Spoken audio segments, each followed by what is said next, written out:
Bismillahirrahmanirrahim. Assalamualaikum warahmatullahi wabarakatuh. Sahabat Bella, sahabat muslimin rahimakumullah.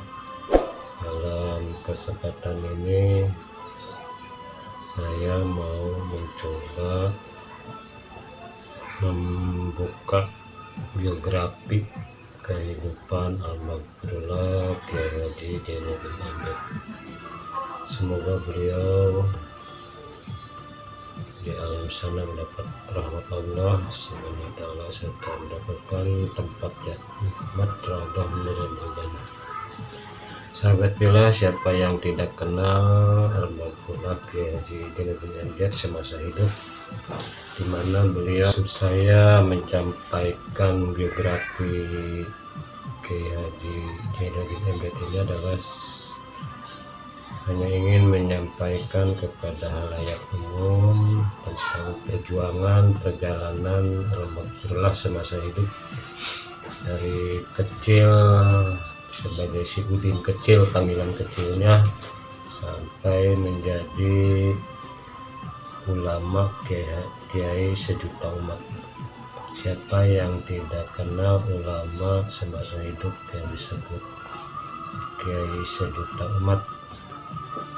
Semoga apa yang berada di isi buku ini insya Allah akan saya sampaikan, dan semoga bermanfaat dan menambah pahala ibadah, pahala amal buat almarhum di alam barzah, selalu mendapat lindungan Allah Subhanahu wa Ta'ala.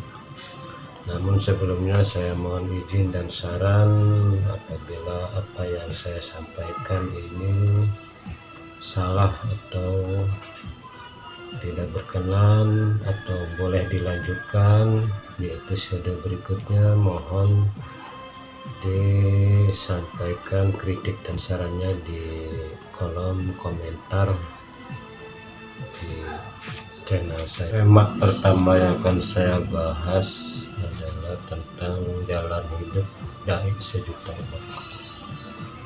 Bismillahirrahmanirrahim. Awal cerita, masjid sudah dibersihin, disapu, detail ya, mau banyak tamu. Katanya ujar Kiai Haji Jainuddin Amjad kepada seorang marbot masjid Fajrul Islam yang terletak di seberang rumahnya. Tadinya sekitar 15 menit kemudian Kiai Haji Jainuddin wafat. Para tokoh dan masyarakat datang berduyun-duyun bertakziah memenuhi rumah duka, masjid dan daerah sekitar hingga bubar ke jalan raya. Demikian sang dai sejuta umat meninggalkan kita. Selama perjalanan dakwahnya lebih dari 3 dekade, sejak 1975, bukan sekali 2 kali dia menerima risiko besar, mulai dari tuduhan mengomersikan ayat, memasang tarit, hingga teror terhadap istrinya berupa surat kaleng yang isinya ancaman atas keselamatan suami ataupun keluarganya. Tapi sang kiai tahan banting. Dia harus istiqomah menekuni dakwah. Zainal Abidin, teman sang kiai sewaktu kuliah di IAIN Syarif Hidayatullah Jakarta, punya kenangan yang sulit dilupakan tentang sahabatnya ini. Sang dai tak pernah melupakan teman meski sudah jadi orang besar.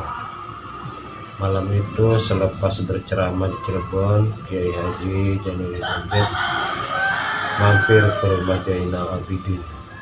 Dari situ sang kiai menelpon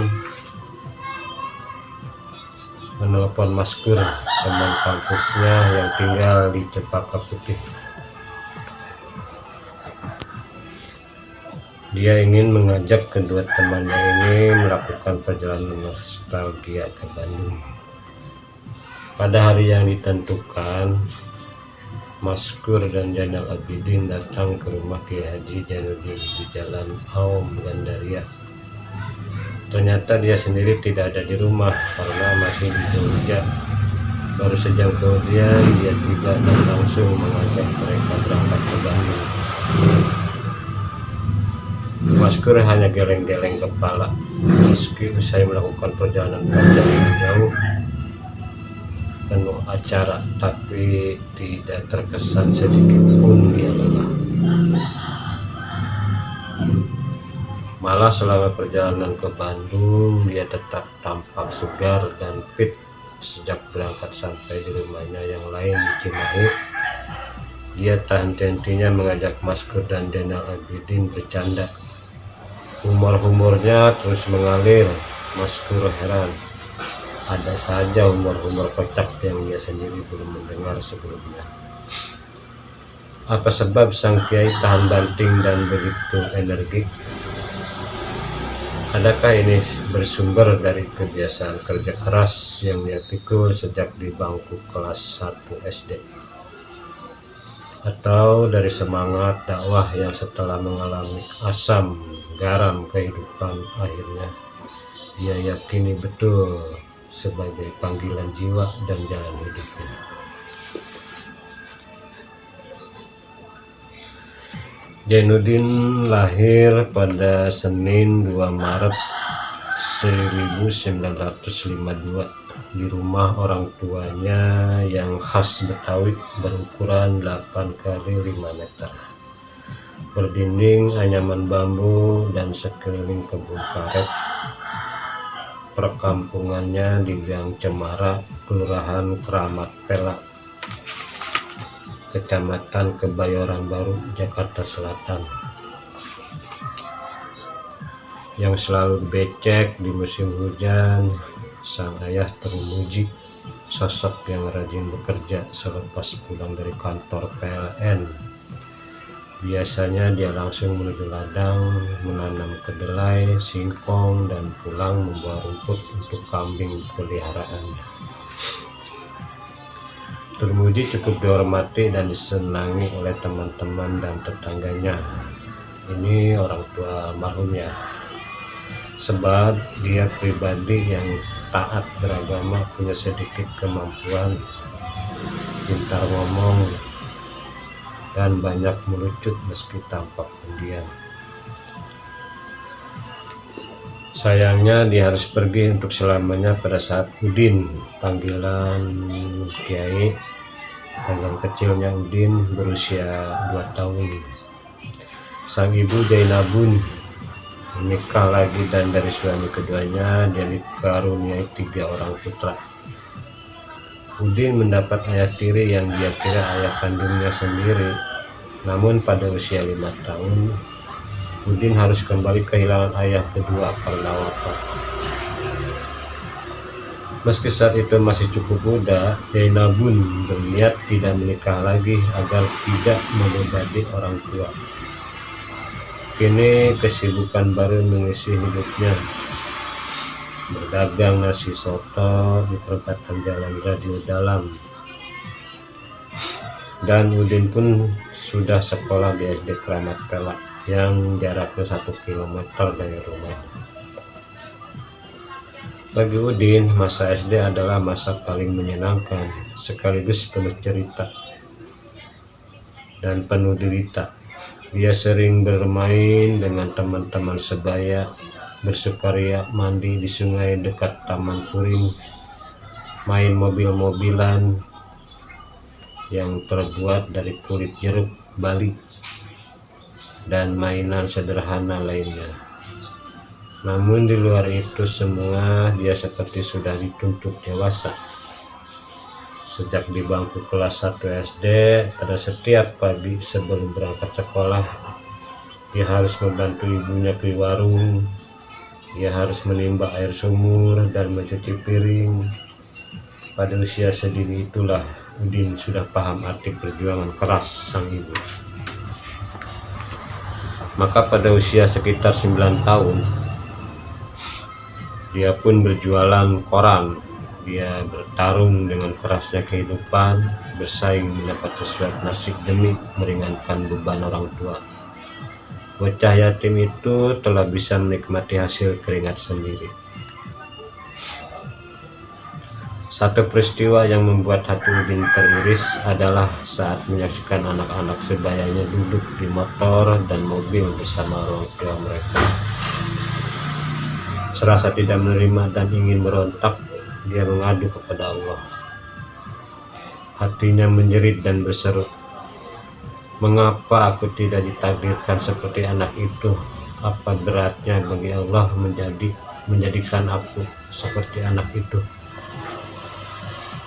Bahkan di saat lain tatkala korannya dibeli orang yang mengendarai mobil, sambil memandang mobil yang meluncur, hatinya bergetar dan berkata, "Kapan aku dapat naik mobil seperti mereka? Semoga Allah memberi kesempatan." Begitu kata Al-Maghfurah Kiai Haji Junadi Benten.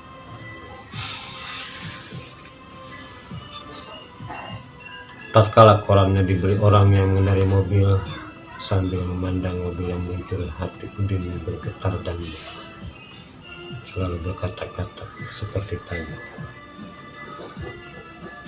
Selain berjualan koran, ketika di bangku kelas 5 SD, Udin pun ikut menunggu kios pamannya. Setiap sore dia nongkrong di kios itu. Udin pun pernah menjadi kuli bangunan pada saat bulan puasa. Benar-benar perjuangan yang berat menjadi kuli bangunan di bulan puasa, bayangkan. Dan selama itu dia tetap mampu berpuasa penuh.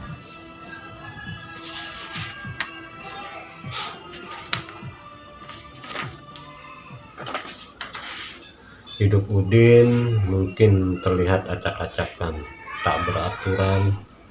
Pergaulannya pun tidak sebatas dengan teman sebaya, tapi juga teman seprofesi. Pelopor koran sampai pelanggan kios pamannya yang umumnya jauh lebih tua.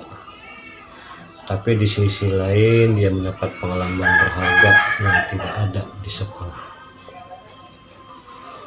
Ikhwan muslimin rahimakumullah, sementara sampai di sini dulu biografi yang saya baca dari Al-Quran.